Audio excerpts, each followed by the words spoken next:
Mwadziwa inosema uno yafika sontho chati makupatsani za nyengo. Pakali pano tikuyembeza nyengo ya mitambo kupitirira madera ambiri a mchigawo chakumpoto komanso ena ochepa a mchigawo chapakati phatikizapo nyengo ya mvula ya mabingu yomwe izigwa yamphamvu m'madera ena.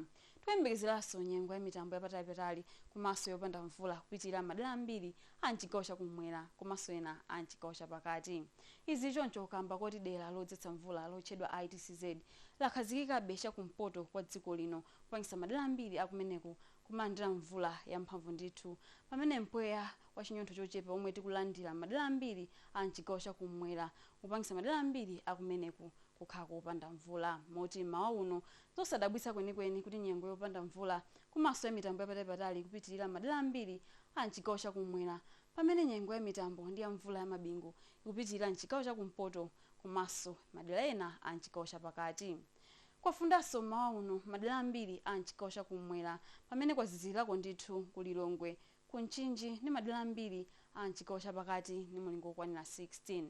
Masanawa tiyembekeze nyengo ya mitambo yapatali kupitirira madera ambiri a mchigawo chakumwera, pamene nyengo ya mitambo ndi ya mvula ya mabingu ikhaso ikupitirira madera ena a mchigawo chapakati ndi ena a mchigawo chakumpoto.